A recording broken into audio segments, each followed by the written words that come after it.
Hello বন্ধুরা, আজকে কিন্তু আমার মুখটা অনেক পরিষ্কার পরিষ্কার হয়েছে হলুদ মেখে। আমি সামান্য আজকে ফেস ওয়াশ টেস ওয়াশ কিছু দিইনি, হলুদটাই লাগানো ছিল।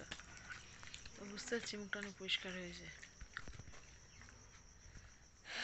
সন্ধে হয়ে রাত্রির হতে চললো। আজকে পুটুর বাবা কাজে গেছে, কালকে যায়নি, কালকে শরীরটা ভীষণ খারাপ ছিল বলে যায়নি। হ্যাঁ, আজকে বেরিয়েছে, দুপুরের পরই বেরিয়েছে। আমি আর পুটু শুয়েছিলাম এতক্ষণ ধরে। চোখ ভীষণ চুলকাচ্ছে, আমার মাথায় প্রচণ্ড খুশকি হলে চোখের ওপর ওটা এফেক্ট পড়ে। তো আমার মানে আমি যখন ডাক্তার দেখছিলাম তখন বললেন ডাক্তার বাবা স্ট্রিক্টলি বারণ করেছিল যে মাথা তুমি কোনো সময় নোংরা করবে না। মাথা যদি নোংরা হয়, খুশকি হয়, আমার ড্যান্ড্রফের প্রবলেম প্রচণ্ড। মাথায় খুশকি হলে তুমি 2-3 দিন পর পর, 2 দিন, সপ্তাহে 3 দিন অন্তত শ্যাম্পু করে মাথা পরিষ্কার হবে, তাহলে তোমার চোখের প্রবলেম কম হবে। জানি না ডাক্তার কেন বলেছিল, কিন্তু এই ঠান্ডার জন্য তো শ্যাম্পু সবসময় করা হয় না। এবার অনেক দিন পরেই শ্যাম্পু করলাম, 1 সপ্তাহ হয়ে গেছে। প্রচণ্ড নোংরা হয়েছিল। তো আজকে ঠিক করেছিলাম যে আজকে নিজেকে পুরো সময় দেবো। তো হলুদ বেটেছি, হলুদ মেখেছি, পুরো ঠামা মেখেছে, মুখটা একটু পরিষ্কার করেছি ক্লিনজার দিয়ে, স্ক্রাব করেছি একটু, আর হলুদটা মেখেছি। তো মাথায় এত পরিমাণে খুশকি হয়েছিল, আমার স্কিনে এমনিতেই মাথার স্কিনে খুশকির প্রবলেম, ধারণার বাইরে। মাথায় তেল দিয়েছিলাম, তো সেই জন্য চোখ প্রচণ্ড চুলকাচ্ছে, ডান চোখটা বেশি চুলকাচ্ছে।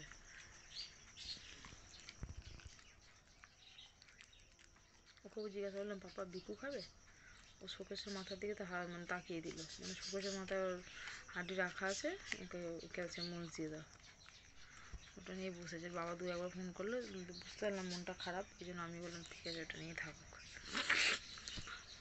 চা আজকে এখনও খাইনি, ইচ্ছে করছে না, মনটা খেতে ইচ্ছে হচ্ছে, কিন্তু একা একা বলে ভালো লাগছে না। পুটু বাবা বললো তুমি একা একা খেয়ে নাও, বললো না বাবা। চোখটা ভীষণ চুলকাচ্ছে, আর এখানে একটা কি হয়েছে।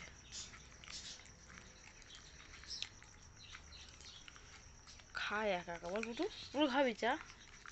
তোর তো খাওয়াই বারণ, তো খাওয়া চলবে না, একা একা চা করে খেতে হবে। ওদের ভাত করতে হবে আজকে দাদুর জন্য। আর একটা জায়গা থেকে যেখান থেকে নিয়ে যাবে বলেছিল, ওকে তো নিয়ে যায়নি এখনো পর্যন্ত। তো আজকে আর একটা, ওকে রাস্তায় একজন দেখেছে, দেখে ট্রিটমেন্টের জন্য বলেছে হয়তো কিছু। তো একজন আমাদের বাড়িতে এসেছিলো, এসে জানে যে এখানে আমরা দেখাশোনা করি কুকুরদের, তাই আমাদের বাড়িতে এসেছিলো। তো এসে বলে গেছে, বললো যে কুকুরটা ট্রিটমেন্টের জন্য এসেছে। তো বলু আমাকে গিয়ে বললো ওটা হচ্ছে ত্রিবেণী থেকে এসেছিলো। তো যেহেতু দাদুর কেমো করানো হয়েছে, এই জন্য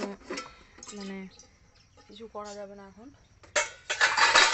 এখন কিছু করা যাবে না, ওরা একটা এনজিও থেকে যখন কেমো করেছে, ওরা কি করেছে কেমো তো আমি বলতে পারবো না।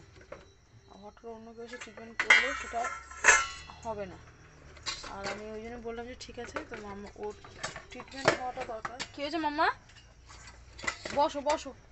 ট্রিটমেন্ট হওয়াটা দরকার, যে এনজিও করুক না কেন। আমি মন প্রাণ থেকে চাই যে দাদু সুস্থ হয়ে যাক। ঠিক আছে, আমি জিজ্ঞাসা করে জানিয়ে দেবো কি কেমো করেছে, কি ইঞ্জেকশনের নাম।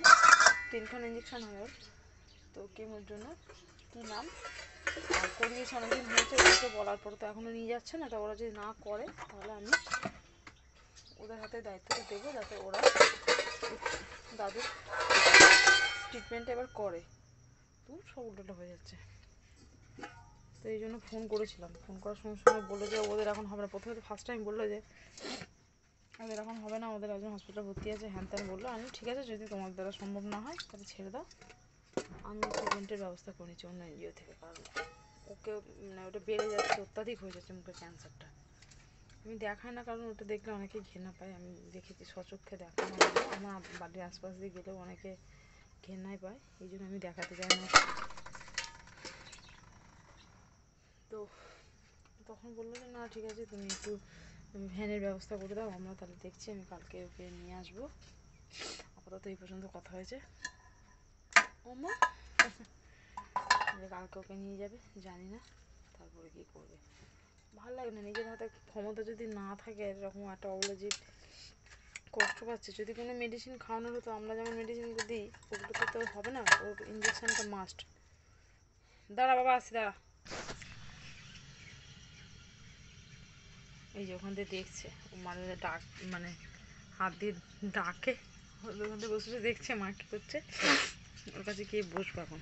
তো যেটা বলছিলাম যে নিজেদের হাতে ক্ষমতা না থাকলে নিজেদেরকে কীরকম অসহায় পঙ্গু পঙ্গু মনে হয়, যে আমরা চাইলেও করতে পারবো না, কারণ মেডিসিন না, স্যালাইন দিয়ে ইঞ্জেকশন করানো আমাদের দ্বারা, আমার পক্ষে সম্ভব না, মানে পারবোই না। আমি তো পারবো না। যদি এমনি ইঞ্জেকশন হতো পুটুর বাবা করে দিত। কী হয়েছে মাম্মা? মন খারাপ, বাবা কাছে গেছে বলে। দেখা যাক কালকে কী হয়। আমি চা খাই। পুটুর বাবা আস্তে আস্তে রাত্রির হয়তো 11টা বাজে, জানি না। তো সারপ্রাইজ দেওয়াটা একটা অভ্যাস, সবসময় কোনোদিন বলে না সত্যি কথা কিছু। আজকে টেডি ডে বলে 2-3খানা কাজের বাইরে আছে, দোকানের সামনে দাঁড়িয়ে গিয়ে গিয়ে আমাকে দেখাচ্ছে, বলে এই দেখো এই দেখো এই দেখো এই দেখো। টেডি ডে ক্যালেন্ডার থেকে উঠে গেছে। আমি বলছি আমি যেন টেডি আনছি, না বললেও আনবে জানি, ছোটোখাটো যাই হোক না। ওই যে ওটা আগের বছর, তার আগের বছর দিয়েছিল লাভটা, ওকে ওগুলো বলতে হয় না। চলো টাটা। ঠান্ডাও লেগেছে আজকে জল খাটার পর, আমার মুখটা কিন্তু সত্যি সত্যি পরিষ্কার হয়েছে আজকে। চলো সবাইকে টাটা। আমার ভিডিওটা ভালো লাগলে অবশ্যই লাইক কমেন্ট শেয়ার করো, সাবস্ক্রাইব করে নিও অবশ্যই চ্যানেলটা। চলো টাটা, বাই বাই।